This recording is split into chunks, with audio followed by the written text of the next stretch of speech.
దేవుని పరిశుద్ధమైన నామమును బట్టి అందరికీ వందనాలండి. అర్థమైందా? ఏంటి కాన్సెప్ట్ ఏంటి? నాజీరు అంటే ప్రత్యేకంగా ఉండటం. అంటే క్రైస్తవుడికి ప్రత్యేకత అంటే ఏంటంటే తెలుసా? ఒకప్పుడు లోకంలో ఉన్నాం మనం. లోకంలో నానా విధములైన పరిస్థితుల ద్వారా మనము బ్రతుకుతా జీవిస్తూ ఉన్నాం. అయితే దేవుడు మనకు ప్రత్యక్షమయ్యాడు. దేవునికి స్తోత్రం. దేవుడు మనకు ప్రత్యక్షమయ్యాడు, తను కనపరుచుకున్నాడు వాక్యము ద్వారా. ఆ తర్వాత మనము దేవుడిని యందు భయపడుతూ, ప్రార్థిస్తూ, ఆనందిస్తూ, సంతోషిస్తూ మనం ఉండగలగాలి. అందుకే పరిశుద్ధ గ్రంథంలో ఒక వ్యక్తి ఉంటాడు, ఒక ఆయన ఉంటాడు. ఆయన అసలు పరిస్థితుల్లో ఎలాగ ఉండగలిగాడు, ఎలాగ ఆరాధన చేయగలుగుతాడు, ఎలా ప్రార్థించగలుగుతాడు అన్నది కనుక మనం ఒకసారి ఆయన కనుక మనం జ్ఞాపకం తెచ్చుకుంటే చాలా కష్టమవుతుంది. మనం అనుకుంటాం మనకు వచ్చిన బాధలు, మనకు వచ్చిన కష్టాలు, మనకు వచ్చిన సమస్యలు అనుకుంటాం. కానీ మనకంటే 1,00,000 రెట్లు కలిగిన వ్యక్తులు, భక్తులు బైబిల్లో చాలామంది ఉన్నారు. దేవునికి స్తోత్రం, హల్లెలూయా. కానీ వారికి కలిగిన సమస్యలన్నిటిలో ఉన్న దేవుడు ఈ 2027 ఇవాళ తారీఖు ఎంత? 26 ఆదివారం 12:10 అయింది. ఇప్పటికి కూడా దేవుడు అలాగే ఉన్నాడు, మారలేదు. దేవునికి స్తోత్రం, హల్లెలూయా. మారినది ఎవరు అంటే మనుష్యుడు. మారిపోయింది ఎవరు అంటే మనుష్యుడే. కానీ మారకుండా మాట మీద నిలబడి, మాట వెంబడి మాటను పోషించుకుంటూ కలిగి ఉన్న వ్యక్తి ఎవరైనా ఉన్నారంటే దేవుడు. దేవునికి స్తోత్రం, హల్లెలూయా. అందుకే నాజీరు చేయబడిన మనము, ప్రత్యేకించబడిన మనము, క్రీస్తు రక్తము చేత మన పాపాలు కడుక్కున్న మనము ఎలాగున్నామో ఒకసారి రండి చూద్దాం. యోబు గారు రాసిన గ్రంథం రండి, 26:10.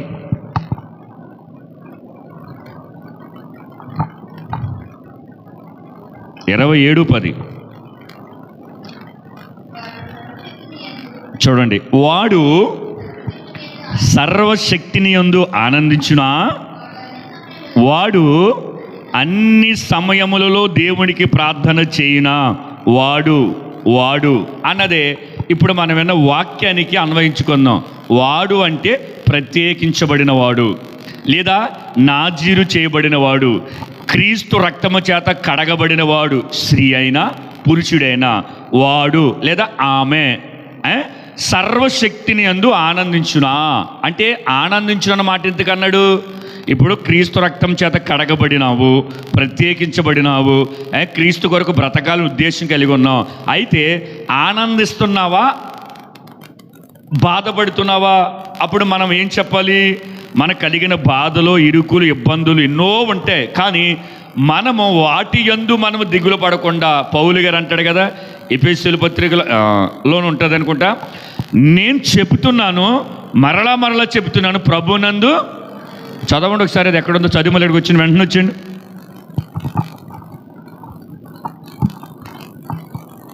ఫిలిప్పీయులకు రాసిన పత్రిక 4:4 చూడండి. ఎల్లప్పుడూ ప్రభునందు ఆనందించుడి, మరలా చెప్పుచున్నాను ఆనందించుడి. ఈ మాట యోబు గారు కొన్ని వేల సంవత్సరాల ముందే చెప్పేశాడు. ఏమని చెప్పాడంటే, వాడు అంటే యోబు గారు కలిగిన బాధలు, ఇరుకులు, ఇబ్బందులు, వ్యతిరేకతలు అన్నిటిలో కూడా నేను ఆనందించినట్లుగా మీలో ఎవరైనా ఆనందించగలరా అని అడుగుతున్నాడు. మనం ఆనందించాలి. ఇప్పుడు ప్రభునందు ఆనందించాలి. దేవునికి స్తోత్రం. ప్రభునందే మనం ఆనందించాలి. ఎందుకో చెప్పనా? మనకు బాధ కలిగినప్పుడు కనుక మనుషులు ముఖము చూస్తే మనకి చచ్చిపోవాలనిపిస్తూ ఉంటుంది. ఎందుకో తెలుసా? మనకి ఏదైనా ఇరుకులు కానీ, ఇబ్బందులు కానీ, సమస్యలు వచ్చినప్పుడు మనుషులు ఇంకా మనం చూసామనుకో, మనుషులు సహాయం మనం కోరామనుకో, మనుషుల దగ్గర సలహాకి వెళ్ళామనుకో, ఎందుకే నువ్వు బతకడం చచ్చిపోరు అంటారు. కానీ దేవుడి వాక్యములో కనుక మనం ముఖము పెట్టి దేవుడి వైపు మనం చూడగలిగితే ఏమంటాడు తెలుసా? దేవుడు ఏమంటాడు తెలుసా? నిన్ను నడిపించడానికి నేను శక్తివంతుడిని. దేవునికి స్తోత్రం. మన సమస్యను పరిష్కరించగలిగే సమర్థుడైన దేవునికి స్తోత్రం. మనుషులకి సామర్థ్యత, శక్తి లేక చచ్చిపోరు. నువ్వు చచ్చిపోతేనే నీ బాధలు పోతాయని అంటారు చాలామంది. కాదు కాదు. మన బాధ కలిగినప్పుడు కూడా ప్రభునందు మాత్రమే మనం ఆనందించాలి. పౌలు గారు అంటున్నాడు, ఎవడంటే వాడు, ఎవరంటే ఆమె, నాజీరు చేయబడిన ఆమె. అంటే క్రీస్తు రక్తము చేత కడగబడిన వాళ్ళు, వాక్యము చేత ప్రత్యేకించబడిన వాళ్ళు, సంఘములో చేర్చబడి రేపొద్దున మధ్య ఆకాశానికి ప్రయాణం కడుతున్న క్రైస్తవులు ఉంటారే, వాళ్ళు ప్రభునందు మాత్రం ఆనందించాలి. దేవునికి స్తోత్రం. అలాగ ఆనందిస్తున్నంట మళ్ళీ అంటాడైనా వాడు లేదా ఆమె అన్ని సమయములలో దేవుడికి ప్రార్థన చేయనా? ఇది కూడా ప్రశ్నే. ఎవరు? నాజీరు చేయబడిన ఆమె, నాజీరు చేయబడిన వ్యక్తి అన్ని సమయములో ప్రార్థన చేయాలంట. కానీ అన్ని సమయాలు మనం ప్రార్థన చేయం, అనుకూలమైన సమయములు మనం ప్రార్థన చేస్తాం. ఈమె ప్రత్యేకించబడింది, ఈమె ఇతడ నాజీరు చేయబడిన వాడు కాదు. క్రీస్తు రక్తము చేత కడగబడి ప్రత్యేకించబడిన వాళ్ళు ఎవరైనా ఉంటే అన్ని సమయములలో ప్రార్థన చేస్తారంట. యేసుక్రీస్తు ప్రభుల వారు ఇంకా కాస్త కొద్ది సమయంలో యోధా ఇస్కరియోతు సైన్యాన్ని వేసుకుని వచ్చి ఆయన పట్టేసుకుంటారు అని తెలిసి కూడా ఆయన కొన్ని గడియల ముందు ప్రార్థన చేశాడా లేదా? చేశాడు. శిష్యులను చేయమన్నాడా లేదా? చేశాడు. పగలంతా బోధ చేసి రాత్రికాలం ఒలివ కొండ ఎక్కాడా లేదైనా? ఎక్కాడు. ఆయన ముమ్మార్లు ప్రార్థన చేసినట్లు మనకు అనిపిస్తూ ఉంటుంది. యేసుక్రీస్తు ప్రభుల వారే ప్రార్థన చేసినప్పుడు మరి మనం చేయమన్నప్పుడు మనం చేయాలా వద్దా? ఇలా ఎవరైతే చేయటం లేదో వాళ్ళు ఎవరో తెలుసా? ప్రత్యేకించబడిన వాళ్ళు కాదు, క్రీస్తు రక్తము చేత కడగబడిన వాళ్ళు కాదు. అక్కడ అంటాడు కదా, చేయునా. ఎవడు చేస్తాడంటే దానికి అర్థం ఏంటి? ఎవరు చేస్తారు? వాక్యమును రుచి చూసిన వారు, క్రీస్తు రక్తములో అరికాలు నుంచి నడినెత్తి వరకు పూర్తిగా కడగబడిన వారు మాత్రమే ప్రభునందు ఆనందిస్తారు, అన్ని సమయములో ప్రార్థన చేస్తారు. అసలు ప్రార్థన అంటే ఏంటి? దేవునితో మనము ప్రార్థన చేయగలిగితే ఆయన చెయ్యింది ఏది లేదు, ఆయన చెయ్యలేనిది ఏది లేదు. మన ప్రార్థన చెయ్యికే దేవుడు మౌనమైపోతున్నాడు. ఎందుకు? ఇప్పుడు నా సమస్య ఏటో మీకు చెబితేనే కదా మీరు తీర్చేది. నేను వచ్చేసి మౌనంగా మీ ముందు ఏడ్చేస్తే ఏం చేయాలో మీకు తెలియదు, అంతేనా? చెప్పాలి నా సమస్య ఇది అని నేను చెబితేనే సమస్యకు పరిష్కారం చేయగలిగితే చేస్తారు, లేదా దానికి ఒక సలహా ఇస్తారు కదా. మరి ప్రత్యేకించబడిన మనము, నాజీరు చేయబడిన మనము, క్రీస్తు రక్తము చేత కడగబడిన మనము, వాక్యము చేత పోషించబడుతున్న మనము దేవుడి దగ్గరికి అంటే ప్రార్థనలోనికి వెళ్ళి మన సమస్యలు ఆయనకి చెప్పాలి వద్దా? అన్ని సమయంలో చెప్పాలి. బాధ కలిగినప్పుడు ప్రార్థన చేయాలి, సంతోషం కలిగినప్పుడు ప్రార్థన చేయాలి, దుఃఖము కలిగినప్పుడు చేయాలి, మనకి సమృద్ధి ఉన్నప్పుడు చేయాలి, కరువులో ఉన్నప్పుడు చేయాలి, నడవలేని స్థితిలో చేయాలి, పరిగెడుతూ అన్ని సమయంలో ప్రార్థన చేయాలి. కానీ చాలామంది ఏం చేస్తారు తెలుసా? అన్ని సమయంలో కాకుండా వాడి అవయవాలలో అన్ని సక్రమంగా పనిచేస్తున్నప్పుడు ప్రార్థన చేయడు. కానీ ఈయన హాస్పిటల్ తీసుకెళ్ళి ఐసీలో పెట్టినప్పుడు వాటికి తెగ చేస్తాడు ప్రార్థన. అప్పుడు గుర్తొచ్చేస్తాడు దేవుడు. ఎందుకు? ఇంకా ఇక్కడి నుంచి డాక్టర్ గారు కూడా కష్టమయ్యా, తర్వాత మరి నీ ఇష్టం అన్నప్పుడు ఇంక వీడికి ఏం చేయాలో తెలియక దేవుడి మీద ఆధారపడదు. అది కాదు, ఆ సమయంలో కాదు ప్రార్థన. అన్ని సమయంలో ప్రార్థన చేయాలి. బాగున్నప్పుడు కానీ మనం ప్రార్థన చేయగలిగితే మన కాళ్ళు మందిరానికి తీసుకురాగలిగేంత ఓపిక మన కాళ్ళు ఉన్నప్పుడు మందిరానికి వస్తే, చప్పట్లు కొట్టడానికి మన చేతులు సత్తు ఉన్నప్పుడు దేవుడి మందిరంలో ఆరాధించగలిగితే, చూడగలిగే కంటి దృష్టి లోపము లేనప్పుడు వాక్యమును చూడగలిగితే, చెయ్యగలిగిన శక్తి మనకున్నప్పుడు పరిచర్యలో శక్తి వంచన లేకుండా పరిచర్య చేయగలిగితే, మంచం మీద ఏమి చేయలేని స్థితిలో ఉన్నప్పుడు నువ్వు చేసే చిన్న ప్రార్థన దేవుడు ఆలకిస్తాడు. దేవునికి స్తోత్రం, హల్లెలూయా. అన్ని పని చేస్తున్నప్పుడు దేవుడి పరిచర్యలో ముందుకెళ్ళాలి. కానీ ఈడు ఏం చేస్తాడు తెలుసా? నాకు ఓపిక ప్రభువా, నీ పరిచర్యలో ఉంటాను, నాకు సహాయం చేయి, ఇంకా నీ కొరకు ఏంటి? అంతకుముందు ఇచ్చిన ఓపిక అంతా లోకం కోసం వాడేశాడు. ఇప్పుడు ఏదైనా అవకాశం ఇస్తే కనుక దేవుడి కొరకు పనిచేసేస్తానంటాడు. ఎవడంటే వీడు నాజీరు చేయబడిన వాడు కాదు, నాజీరు చేయబడిన వాడు కాదు. అంటే కొత్త నిబంధన ప్రకారంగా మనం చూసుకుంటే క్రీస్తు రక్తము చేత చెప్పాలి కడగబడిన వాడు కాదు. మనం ఆనందించాలి. ఎప్పుడు ఆనందించాలంటే మన జేబులో డబ్బులు లేనప్పుడు ఆనందించాలి, డబ్బులు ఉన్నప్పుడు ఆనందించాలి. ఎందుకో తెలుసా? ఇవి ఉంటాయి, పోతాయి, కానీ మనతో ఎప్పుడు ఉండేవాడు దేవుడు. దేవునికి స్తోత్రం, హల్లెలూయా. ఈ గుర్తింపును గుర్తించగలిగిన వాళ్ళు ఎవరంటే ప్రత్యేకించబడిన వాళ్ళు. యేసుక్రీస్తు ప్రభులు వారు మన కొరకు ప్రాణమును పెట్టి రక్తమును ప్రోక్షించి మనల్ని ప్రత్యేకపరిచాడు. ఆయన మన కొరకు ప్రాణమును పెట్టి ప్రత్యేకపరిచాడు. ఆయన మన కొరకు ప్రాణమును పెట్టి లోకములో నుండి పరలోకానికి మమ్మల్ని సిద్ధపరుస్తూ ఉన్నాడు. ఒకవేళ ఇప్పుడు మనందరము కూడా ఒకవేళ క్రీస్తు అంటే ఎరగనప్పుడు ఆదివారం ఎక్కడున్నాం మనం? సినిమా హాల్లో ఉండుంటాం, ఫంక్షన్ హాల్లో ఉండుంటాం, లేదు అంటే కనుక వైన్ షాపులో ఉండుంటాం, లేదంటే అరుగు మీద కూర్చుని ముసలమ్మ ముచ్చట్లు చెప్పుకుని ఉండే ఉంటాం. మరి ఇప్పుడు మనం ఇక్కడ ఉన్నామంటే దానికి కారణం ఏంటి? క్రీస్తు మనల్ని ప్రత్యేకపరిచాడు. దేవునికి స్తోత్రం. అప్పుడు వాడు ఏం చేయాలి? అప్పుడు ఆమె ఏం చేయాలి? దేవుని యందు ఆనందించాలి. మనం ఏం చేస్తాం చెప్పనా? దేవుని యందు ఆనందించకుండా మనుషులతో మనుషులు మాట్లాడుకుంటూ ఆనందిస్తూ ఉంటాం. ఆ విషయం ఈ విషయం చెప్పుకుంటూ సంతోషపడతా ఉంటాం. ఆ సంతోషం ఒకప్పుడు వ్యసనమైపోతూ ఉంటుంది. ఆ సంతోషం ఒకప్పుడు బాధ అయిపోతూ ఉంటుంది. ఎందుకో తెలుసా? మనం ఎవరితో సంతోషపడతామో, ఎవరైతే మనం పొగుడుతారో, ఎవరైతే మనం శబాష్ అంటారో, బైబిల్ అంటుంది వాడితో నీకు శ్రమ అని ఉంది. దేవునికి స్తోత్రం. తెలుసా మీకు ఆ విషయం? మనల్ని ఎవడైతే పొగుడుతాడో, ఎవరితో అయితే మనం ఆనందంగా ఉంటామో, ఎవరితో అయితే అబ్బా పర్వాలేదు అనుకుంటామో, వాడితోటి మనకు ప్రమాదం ఉంది. కానీ మన ప్రమాదపు అంచును కూడా నడిపించుకుంటూ గమ్యాన్ని చేర్చగలిగిన వాళ్ళు ఎవరైనా ఉన్నారంటే ప్రభువు అయిన యేసుక్రీస్తు వారు ఒక్కరే. దేవునికి స్తోత్రం.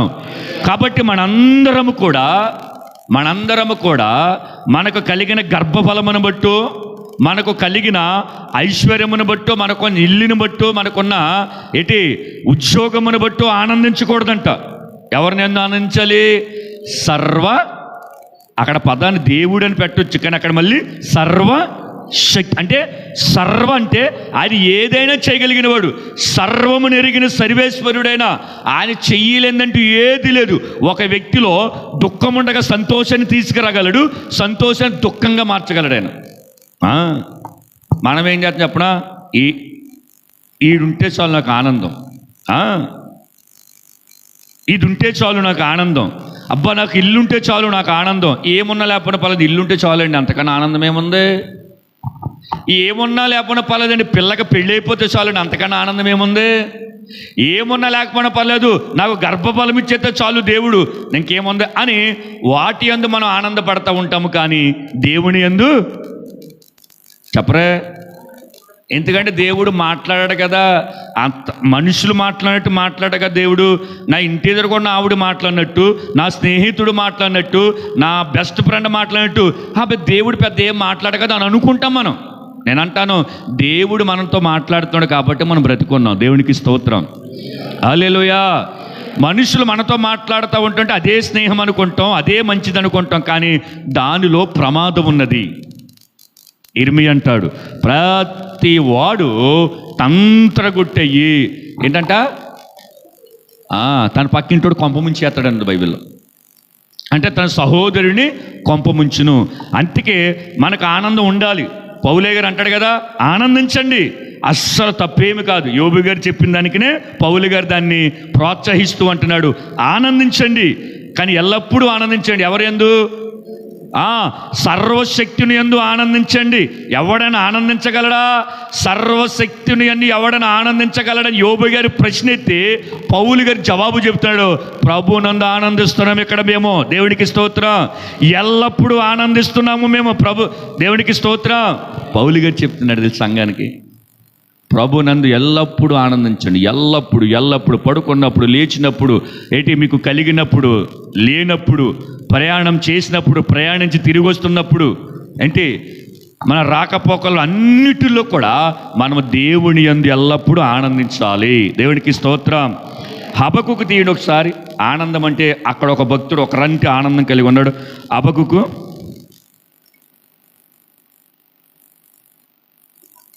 3:18 చూడండి ఒకసారి.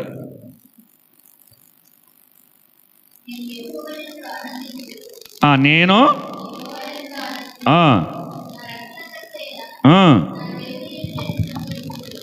చూడండి ఏమంటున్నాడు అక్కడ, నేను యెహోవా యందు ఆనందించుదును, నా రక్షణకర్తయైన దేవుని యందు నేను సంతోషించుదును అని అంటున్నాడు. చూడండి హబక్కుకు మాట అనేటప్పుడు ఏంటి, మీరు అధ్యాయం అంతా చదువుకుంటే అంజూరపు చెట్లు పూయలేదు ఉన్నాయి అక్కడ, అంటే సంతోష కలిగిన పరిస్థితులు అయితే లేవు. అవన్నిటి విషయములు మొదట దేవునితో ఫైట్ చేస్తాడు, కానీ దేవుడు అంటాడు నేను అనుమతించానంటాడు. చివరికి వచ్చేటప్పటికి పళ్ళు ఉండలా లేకపోయినా ఏమనుంది అక్కడ, ఏమి పూసినా పూయకపోయినా, శాలల్లో ఆవులు గేదెలు ఉన్నా లేకపోయినా, అవునా, నేను యెహోవా యందు ఆ మాట చూడండి ఒకసారి చదవండి. అది ఏమున్నా లేకపోయినా ఏమనుంది అక్కడ, అంజూరపు చెట్టులు పూయకుండాను, ద్రాక్ష చెట్టులు ఫలింపలేకపోయిను, ఒలీవ చెట్టులు కాపు లేకపోవుండును, చూడండి చేనులో పైరు పంట చేతికి రాకపోయినను, గొర్రెలు దొడ్డిలో లేకపోయినను. ఇప్పుడు కనుక నా వైపు చూడండి, హబక్కుకు గారిని పక్కకి గింటి మనం అక్కడ నిలబడి ఈ మాట చెప్పగలమా? ఆయన కాబట్టి చెప్పేసాళ్లే, మనం కాబట్టి వినేసాం అనుకుంటాం. హబక్కుకు గారిని పక్కకి గింటి ఇప్పుడు మనము, నాతో ఎవరున్నా లేకపోయినా, ఆరోగ్యమన్నా లేకపోయినా, పంట ఉన్నా లేకపోయినా, ఏంటి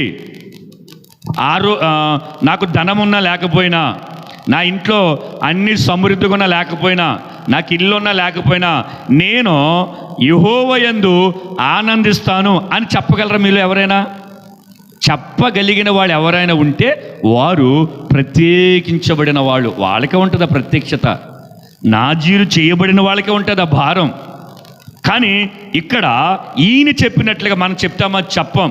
మనకి ఏదైనా ఇంట్లో కాస్త కొదువైతే అసహనం, ఇంటికి వచ్చిన బతికిది ఓ పూట ఉంటే ఓ పూట ఉండదు, బతకాలా సావాలా అని అనుకుంటామా?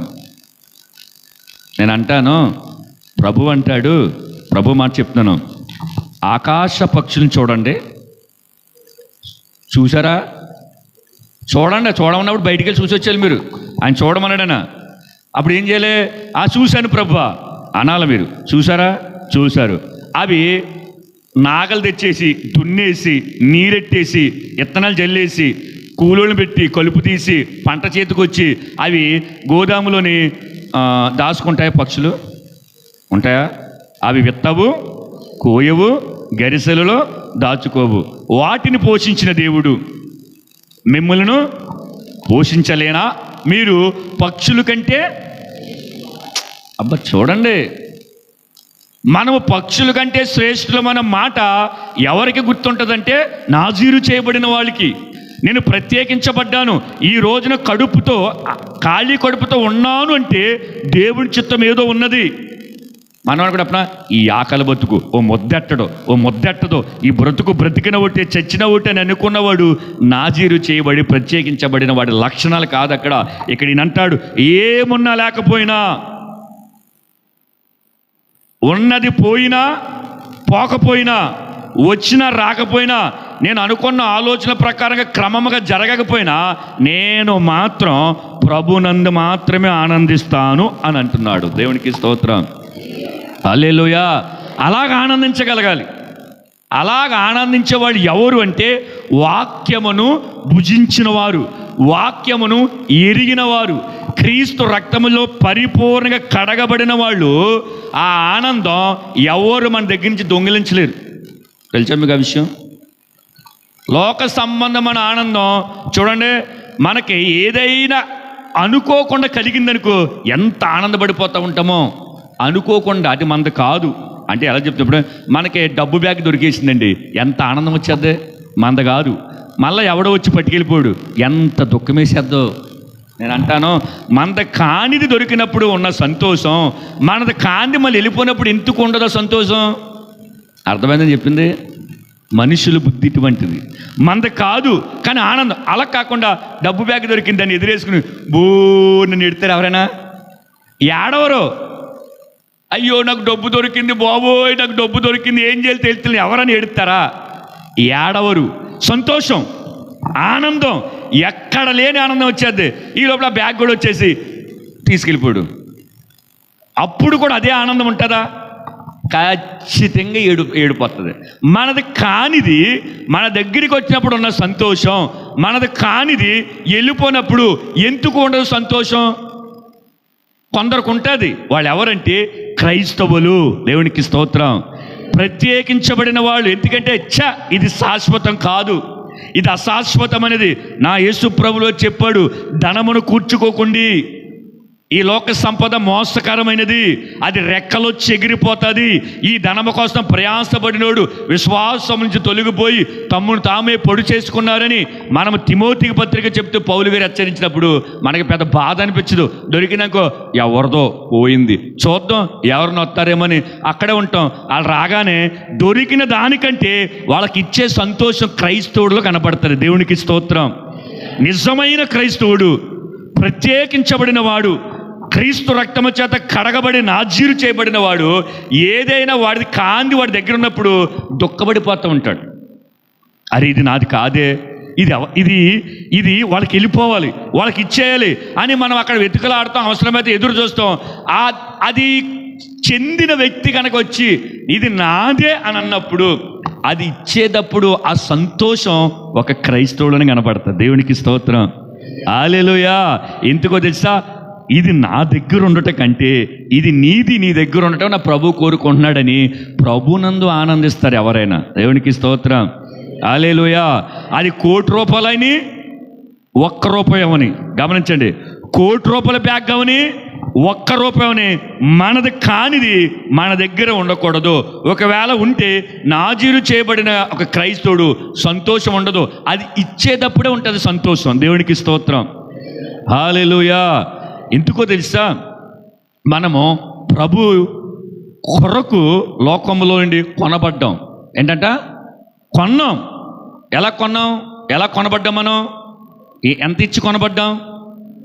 అమూల్యమైన రక్తం, పరిశుద్ధుని రక్తం, దేవాతి దేవుని రక్తము చేత ఎవరో చేయలేని కార్యాచరణ ఆయన చేశాడు. ఎవరో చెయ్యలేని యాగాన్ని ఆయన చేశాడు. ఎవరో నిన్ను నన్ను విడిపించలేని పాప బంధకముల ఆ సంకటములో నుండి ఆయన మనల్ని ప్రత్యేకపరిచాడు. పరిచయం అంటే అప్పుడు నా యందు నువ్వు ఆనందించు, లోకమందు వద్దు, లోకము గతించిపోతూ ఉంటుంది. మనుషులు యందు వద్దు, మనుషులు మోసం చేస్తారు. వస్తువులందు వద్దు, అవి జీవము లేనివి. అర్థమైందా? ఏంటి? నీ మీద కూడా నీవు ఏమాత్రం కూడా నమ్మకించుకోవద్దు. ఎందుకో చెప్పనా? నీ ప్రాణం నీకే గ్యారంటీ లేదు. అవునా కదా? అవునా? కాబట్టి మనం అపకుగా చెప్పినట్లుగా మనం ఏమున్నా లేకపోయినా, ఆరోగ్యం ఉన్నా లేకపోయినా, ఇంట్లో సమృద్ధి ఉన్నా లేకపోయినా, ఏమున్నా లేకపోయినా అది మరణ పడకవని పట్టుపరుపవని మన ప్రభునందు మాత్రమే ఆనందించాలి. రెండోది ఏమంటాడు? అన్ని సమయములలో ప్రార్థన చేయదగును. అపోస్తలుల గారిని చూడండి, చివరిది 10:2.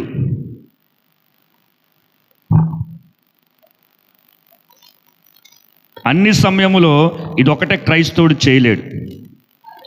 అతడు తన ఇంటి వారితో కూడా దేవుని యందు భయభక్తులు గలవాడై ఉండి ప్రజలకు బహుధర్మము చేయుచు ఎల్లప్పుడూ, ఎలాగంట?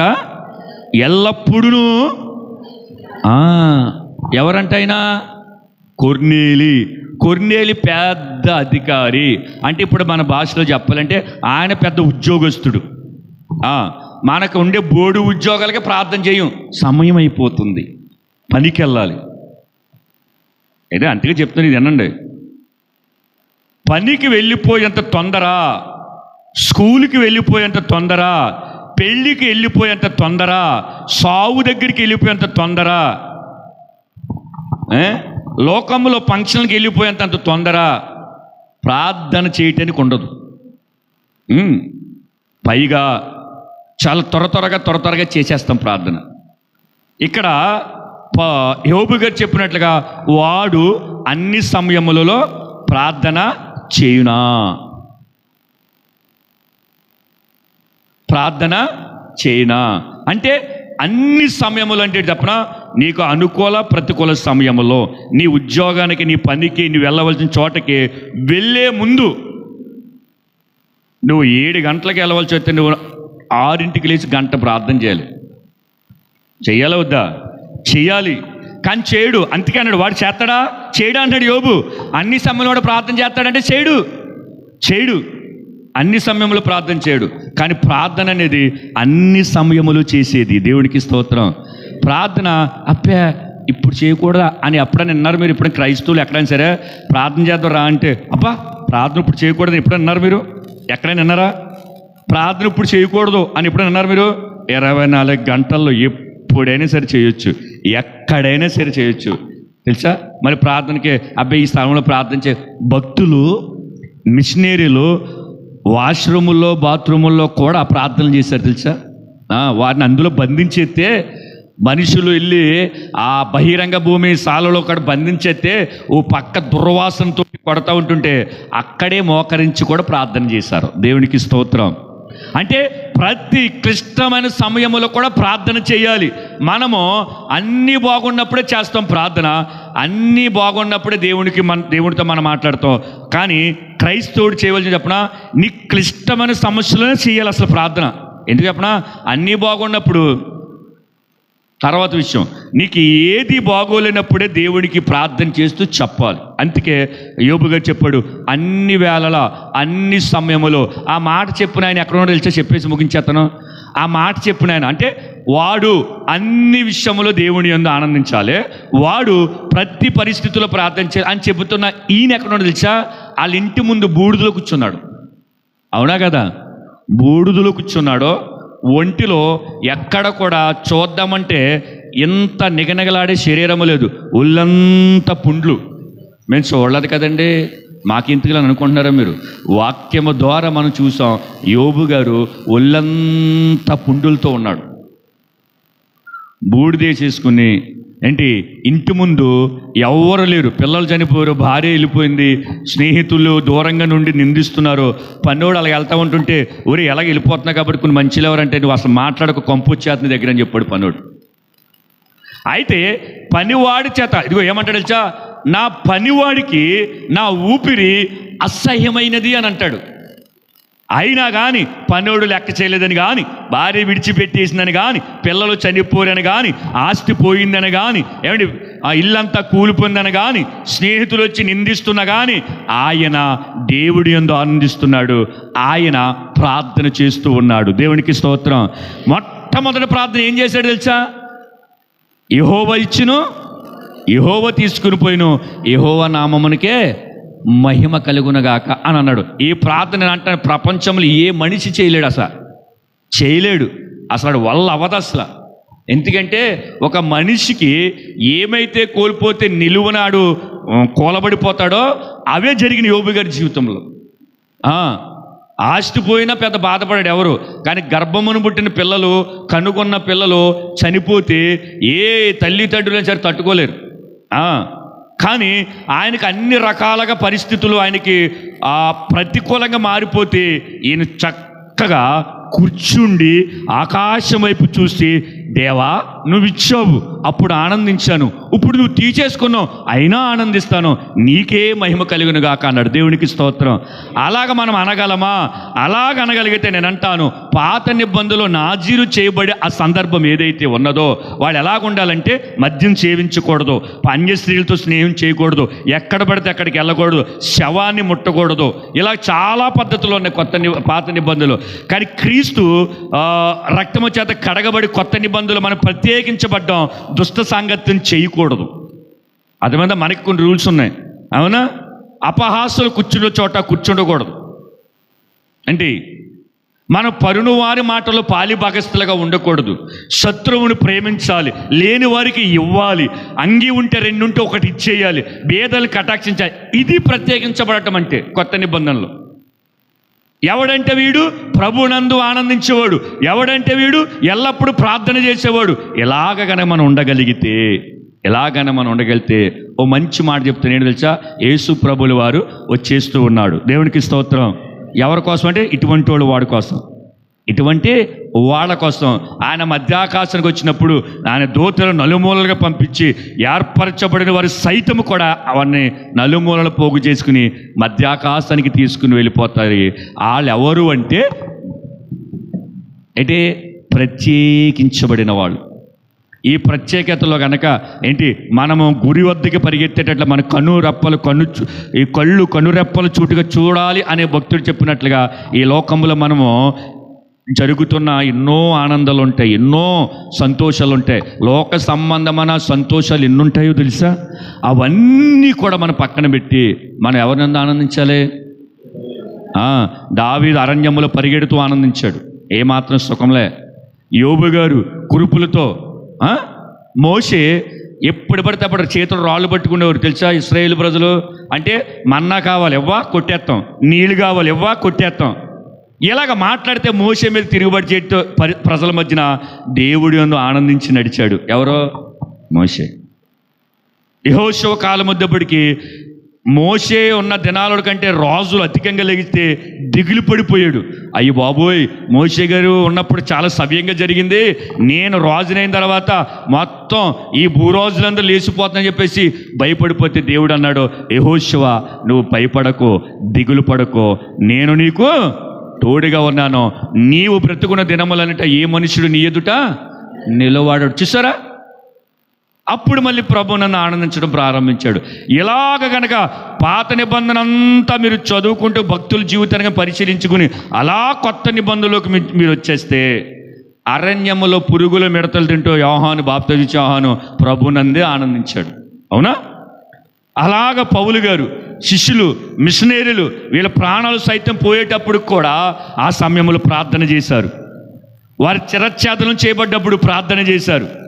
వారు అగ్ని చేత కాల్చబడుతున్నప్పుడు ప్రార్థన చేశారు. వారిని చర్మాలు ఒలిచేసేటప్పుడు ఆనందించారు. తెలుసా? వారు బ్రతకుండగానే చర్మం ఒలిచేస్తూ ఉంటుంటే వారి చర్మం వలచబడుతున్నప్పుడు ఒలిచేవాడికి సువార్త చెప్పారు. తెలుసా? దేవునికి స్తోత్రం. ఏంటండి ఇది? అసలు ఎంత గొప్ప ఆనందం ఇది! వారిని అగ్ని పెట్టి కాల్చేస్తూ ఉంటుంటే ఆ మంటేసేవాడు సమీపకు వస్తాడు కదా, అప్పుడు అంటారు, యేసు ప్రభు నమ్ముకో తమ్ముడా, నేను ఎలాగా ప్రభువుని నమ్ముకున్నాను, పరలోకం వెళ్ళిపోతాను, కానీ నువ్వు నమ్ముకోపోతే నరకానికి వెళ్ళిపోతావని ఆ వ్యక్తి అంటించి వెళ్ళే లోపల సువార్త చెబితే అలా ఎంతమంది పట్టబడ్డారు తెలుసా? అంటే వారి ఆనందం ఎక్కడా? వారి ప్రాణం పోతుందని బాధ కాదు, ప్రభు కొరకు చెబుతున్నాను అన్న ఆనందం. వారిని గొడ్డలతో నరికేస్తున్నప్పుడు కూడా ఆ నరికేసిన వ్యక్తితో చెప్తారు, నువ్వు నన్ను చంపేతే చంపే, కానీ నేను చచ్చిన తర్వాత యేసు ప్రభు నమ్ముకో, యేసులో ఆనందం ఉందని చెప్పారు. దేవునికి స్తోత్రం. హల్లెలూయా. క్రైస్తవులను అంతమొందించాలని ఎందరో రాజులు సైతం లేచి ఒక వ్యక్తిని చంపేటప్పుడు చచ్చిపోతే ఆ వ్యక్తి ఇంకో వ్యక్తిని వెలిగించి వెళ్ళిపోయాడు. దేవునికి స్తోత్రం. ఇదేంటి ఆనందం? మనమే లోకములో చూసి లోకములో ఆనందం, ఇది కాదా ఆనందం? పిక్నిక్ వెళ్తే ఇది కాదా ఆనందం? పెళ్లి చేసుకుంటే ఇది కాదా ఆనందం? మనకి లేనిది మన ఇంటికి ఏదైనా వస్తువు వస్తే ఇది కాదా మన ఆనందం? అవన్నీ క్షయమైపోతా, కానీ యెహోవా యందు సంతోషం ఎప్పుడు ఉంటుంది. దేవునికి స్తోత్రం. కాబట్టి మనందరము కూడా ప్రత్యేకించబడిన వారిగా మనం ఉన్నాం. కాబట్టి క్రీస్తు రక్తము చేత కడగబడి ఉన్నాము. కాబట్టి మనం ప్రభునందు ఆనందించాలి, ఎల్లప్పుడూ ప్రార్థన చేయాలి, ఆనందించాలి, ప్రార్థన చేయాలి. కానీ మనము ఈ రెండిటి కనుక కోల్పోతే కనుక మన జీవితము ఏమాత్రం కూడా క్షేమకరంగా ఉండదు. కాబట్టి ఆనందించండి, ప్రభునందు ఆనందించండి. ఏమిచ్చినా ఇవ్వకపోయిన దేవానికి స్తోత్రాలు అనండి, ప్రార్థన చేయండి. ఈ రెండు కనుక మనం కలిగి ఉంటే కనుక క్రీస్తు రక్తము చేత కడగబడిన మనము మన కోసం వస్తానన్నవాడు రాకమానడు. దేవునికి స్తోత్రం. మనుషులు మాట ఇచ్చి నువ్వు ఎక్కడ ఉండి వస్తానంటే రారు, ఎప్పటికి రారు. కానీ వస్తానని చెప్పిన దేవుడు రాక మానడు.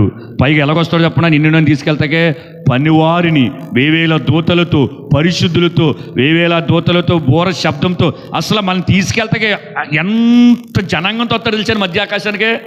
ఏంటి నన్ను తీసుకెళ్తా ఎంతమందితో వస్తుందంటే మొత్తం పరలోక సైన్య సమూహంతో, పరిశుద్ధులతో, కడబోర శబ్దముతో ఆయన ఆగమనమయ్యి మధ్యాకాశానికి వచ్చినప్పుడు ఎవరిని తీసుకెళ్తా చెప్పనా? రారా, నా యందు ఆనందించా కదా, రా, నీకు బాధ కలిగిన, కష్టాలు కలిగిన, ఇరుకులు కలిగిన, ఇబ్బందులు కలిగిన, అవమానాలు కలిగిన, నిందలు కలిగిన, అనారోగ్యం కలిగిన, ప్రాణము పోయే స్థితికి వెళ్ళిపోయినా ఆ చివరి క్షణంలో కూడా నీవు నా యందే ఆనందిస్తూ నాకు ప్రార్థన చేసావు కాబట్టి రా, నీకు నా కుడి పక్కన నీకు ఆశీనుడై ఉందవని తండ్రి కుడి పక్కన కూర్చుండబెడతానన్న దేవుడు మనందరినీ కూర్చుండబెట్టును గాక. మోకరించండి.